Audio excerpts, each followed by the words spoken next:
नमस्कार मित्रांनो, तुमचं स्वागत आहे आपल्या YouTube चॅनलवरती। तुम्ही आज बघत असताल की मनोज जरांगे पाटलांचा आज उपोषणाचा 5वा दिवस आहे आणि त्यांची सध्या प्रकृती खूप गंभीर आहे, ढासळलेली आहे, त्यांची शरीरदृष्ट्या त्यांना साथ देत नाहीये। आज मनोज जरांगे पाटलांच्या नाकातून सुद्धा रक्त निघालेलं आहे। त्या ठिकाणी डॉक्टर सुद्धा उभे आहेत, पण ते कुठल्याच प्रकारचा औषधोपचार घेण्यासाठी नकार देत आहेत। पण आज बघितलं असेल काही मराठा समाजातील बांधवांनी एकत्रितरित्या त्यांचे हात आणि पाय धरून बळजबरीरित्या 5 मिनिटांसाठी सलाईन दिले, ते सुद्धा नंतर काढून फेकण्याच्या तयारीत मनोज जरांगे पाटील आहेत। मनोज जरांगे पाटलांनी कुठेतरी पाणी घ्यावं, औषधोपचार घ्यावा म्हणून प्रत्येक मराठा समाजातील प्रत्येक बांधवांचं म्हणणं आहे, विनंती आहे, तरी सुद्धा ते नकार देतात। याचं कारण काय आहे? त्यांना असं माहिती आहे की जी आधी सूचना सगळे सोयऱ्याबद्दल राज्य सरकारने काढली होती, त्याची अंमलबजावणीसाठी कायदा का करत नाहीत, अधिवेशन लवकर का बोलवत नाहीत, त्यांची स्पष्टरित्या मागणी आहे। राज्य सरकार सुद्धा कुठेतरी याची दखल घेत नाही, कानाडोळा करते। याचं नेमकं कारण आहे प्रत्येक समाजातील व्यक्तींना कळत नाही की हे नेमकं कारण काय राज्य सरकारचं, की याची दखल अंदाजी का घेत नाही। राज्य सरकारने लवकरात लवकर अधिवेशन बोलवून त्याची अंमलबजावणी करण्यासाठी कायदा तयार करावा लागेल, कारण मनोज जरांगे पाटलांची सध्या परिस्थिती खूप गंभीर आहे। मराठ्यांनो, एवढं बेधुंद आणि बेसवद राहू नका, परिस्थिती खूप गंभीर आहे। तुमच्या स्वबळावर, तुमच्या बळावर राजकारणी उभे आहेत, पण तुमच्या लेकरांचा विचार करणारा हा मरणाच्या उंबरठ्यावर उभा आहे। तर कुठेतरी मराठा समाजातील व्यक्तीनं सहकार्य करून त्यांना साथ द्यावी आणि प्रत्येकाचं हे कर्तव्य। जर एखादा व्यक्ती आपल्या लेकरांच्या हक्कासाठी, लेकरांचा विचार करण्यासाठी जर एखादा व्यक्ती लढत असेल आणि ते कुठेतरी मरणाच्या उंबरठ्यावर उभा आहे, तर त्या व्यक्ती सुद्धा कर्तव्य आहे, काम आहे मनोज जरांगे पाटलांना साथ, आणि तितकी साथ मराठा समाजातील व्यक्तींची भेटत आहे। प्रत्येक जणाला असं वाटते की मनोज जरांगे पाटलांनी पाणी तरी घ्यायला पाहिजे, कारण तो व्यक्ती जगला तर पुढचं कार्य होऊ शकतं। कारण आता मराठा समाजातील एखादं नेतृत्व भेटलंय, प्रत्येक मराठा समाजातील व्यक्तीला असं वाटतंय की हा नेतृत्व गमवायला नकोय। तर राज्य सरकारने लवकरात लवकर यांची दखल घेऊन राज्य सरकारने शिष्टमंडळ पाठवून त्यांनी अधिवेशनाची तारीख सांगावी की या अधिवेशनामध्ये आम्ही मनोज जरांगे पाटलांनी सांगितल्यानुसार अधिसूचना जी दिलेली आहे त्याची अंमलबजावणी करण्यासाठी कायदा करूयात। जर तुम्ही ही विचारपूस करण्यासाठी एखादं शिष्टमंडळ पाठवलं लवकरात लवकर, कुठेतरी मनोज जरांगे पाटील ते उपोषण सोडतील आणि पाणी घेतील, आणि जर तुम्ही त्यांची दखल घेतली नाही तर गंभीर परिस्थिती निर्माण होऊ शकते। मनोज जरांगे पाटलांनी आज जर बघितलं असं त्यांनी सांगितलं आहे की 18-19 तारखेपर्यंत वाट बघतील आणि मुंबईला रवाना होणार आहेत। अरे, मनोज जरांगे पाटील स्वतःच्या तोंडातून म्हणतायत, स्वतःच्या वाणीतून म्हणतायत की जर माझा जीव गेला तरी माझं प्रेत मंत्रालयाकडे घेऊन जा। अरे, तुम्हाला त्या माणसाची किंमत नाही का? मराठा समाजातील प्रत्येक व्यक्तीला किंमत आहे, म्हणून त्यांना असं वाटतंय की त्यांनी पाणी घ्यायला पाहिजे। राज्य सरकारने डोळे झाकून झोपून काम चालणार नाही, तर डोळे उघडून मनोज जरांगे पाटलांच्या मागणीला दाद द्यावं लागेल। जर आपल्याकडे राज्यसभेच्या सदस्यत्वासाठी जर आपल्याकडे टाईम असेल, राज्यसभेच्या सदस्यत्वासाठी कोणाचा फॉर्म भरायचा आहे, कोणाचा फॉर्म भरायचा नाही, याच्यासाठी आपल्याकडे वेळ आहे, मग कुठंतरी मनोज जरांगे पाटलांच्या बाबतीत का दखल घेत नाहीयेत? मग आपल्यासाठी खूप वेळ आहे दुसऱ्या कामासाठी, मग नेमकं काय कुठं पाणी मुरतंय हेच कळणं, मराठा समाजासाठी आरक्षण द्यायचंय का नाही? पण प्रत्येक मराठा समाजातील व्यक्तींना माहिती की राज्य सरकारला जर आरक्षण द्यायचं नसेल तर राज्य सरकारनं अधिसूचना काढली कशाला, अध्यादेश काढला कशाला? जर त्याची अंमलबजावणी करण्यासाठी कायदाच तयार करायचा नाही तर त्या अध्यादेश काढण्याचा का उपयोग आहे, अधिसूचना काढण्याचा का उपयोग आहे? मनोज जरांगे पाटलांनी त्याच वेळेस सांगितलं होतं ना, गुलाल उधळते वेळेस, की हा विजयाचा गुलाल उधळते, तुमच्यावर विश्वास ठेवून आणि लवकरात लवकर याची अंमलबजावणी करण्यासाठी कायदा तयार करा। मग कायदा तयार करण्यासाठी एवढी दिरंगाई का? काही येणाऱ्या लोकसभेच्या आचारसंहिताची वाट बघताय, काही येणाऱ्या विधानसभेची वाट बघताय? नेमकं काय कारण आहे? स्पष्टरित्या सांगून तरी द्या, मग प्रत्येक व्यक्तीला कळल आणि मनोज जरांगे पाटलांना सुद्धा कळल की तुमचं म्हणणं काय आहे, तुमचं स्पष्टपणे कळसणं झालंय नेमकं काय आहे।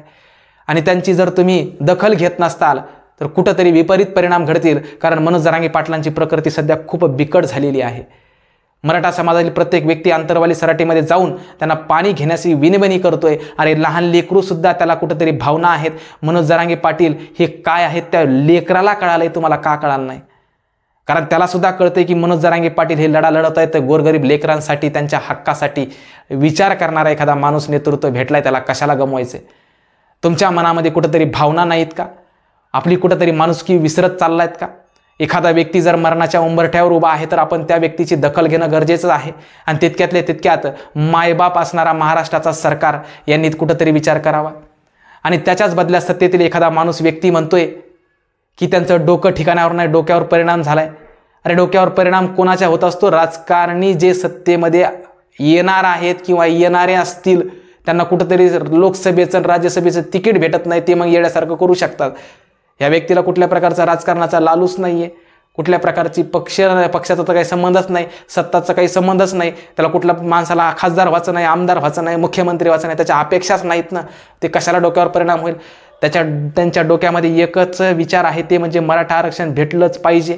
एकच मुद्दा आहे, त्याच्या पलीकडे त्यांचा मुद्दाच नाही. तुमचा मुद्दा असतो हेच मुख्यमंत्री झाला पाहिजे, त्याच मुख्यमंत्री, हेच आमचा मुख्यमंत्री झाला पाहिजे, तेच झाला पाहिजे. तुम्ही करा मुख्यमंत्री, तिकडं इकडं समाजाला घाला चुलीमध्ये.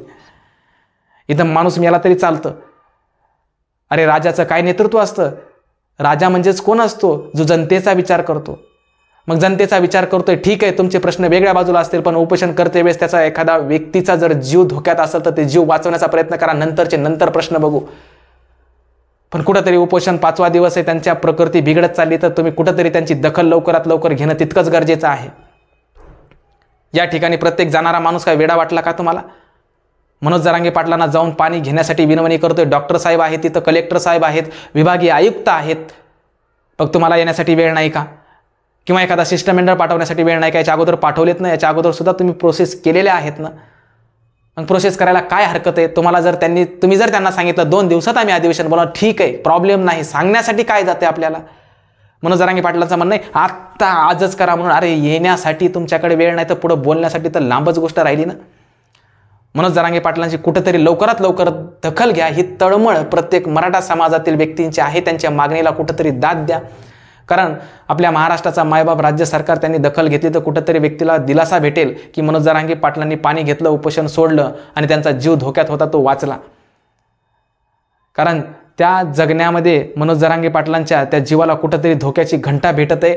रक्त निघते नाकातून, तरीसुद्धा तुम्हाला जर कुठं भावना नाही आहेत आणि दखल घेण्यासाठी टाईम नसेल तर कुठंतरी आपण महाराष्ट्राच्या संस्कृतीला दाग लावतोय. कारण महाराष्ट्राची संस्कृती अशी नाही आहे की एखादा व्यक्ती मरणाच्या उंबरठ्यावर टेकल्याने त्याची तुम्ही दखल घेत नाही आहेत. तर प्रत्येक मराठा समाजातील व्यक्तींचं म्हणणं आहे लवकरात लवकर दखल घ्या आणि एखादं शिष्टमंडळ पाठवून किंवा तुम्ही स्वतः येऊन मनोज जरांगे पाटलांना अधिवेशनाची तारीख सांगून कायदा कधी करणार आहेत, अंमलबजावणी कधी होईल हे स्पष्टरित्या तुम्ही लेखी जर स्वरूपात दिलं आणि अधिवेशन होणारच आहे. अधिवेशनात जर तुम्ही सांगितलं बाबा आम्ही कायदा करणार, तर कशाला उपोषण करतील मनोज जरांगे पाटील? वेटीस तुम्ही धरतायत, वेटीस मनोज जरांगे पाटील धरत नाहीत. आणि अजून जर बघितलं, हे गुणरत्न सदावर्ते वकील पेशी आहे आणि यांनी याचिका दाखल केली हायकोर्टामध्ये. मनोज जरांगे पाटील सकल महाराष्ट्रातील प्रत्येक व्यक्तीला वेटीस धरतायत म्हणे. अरे मनोज जरांगे पाटील म्हणतायत का चला हो मध्ये, चला हो बाहेर, बंद करा? अरे मनोज जरांगे पाटलांकडे स्वखुशीने व्यक्ती त्यांच्या मर्जीने दुकानं बंद केली. लोक त्यांच्या स्वखुशीने रस्त्यावर आले का? बळजबरी लोकांनी कोणी मारामारी केली का? शांततेच्याच मार्गाने चालू आहे सध्या. मग शांततेचा भंग करण्याचा प्रयत्न तुम्ही करतायत आणि उपसवण्याचं काम बी तुम्हीच करतायत, डिवचण्याचं काम बी तुम्हीच करतायत. मनोज जरांगे पाटलांनी थोडंसं वक्तव्य केलं, एखादी शिवी दिली असं वाटलं की तुम्हाला वाटायला वेगळेच बोलायलेत. अरे तुम्ही डिवचायलेत ना माणसाला. सत्तेतीलच माणूस जर म्हणत असेल त्यांच्या डोक्यावर परिणाम झाला तर माणसांना काही भजे तळायचे का तिथं?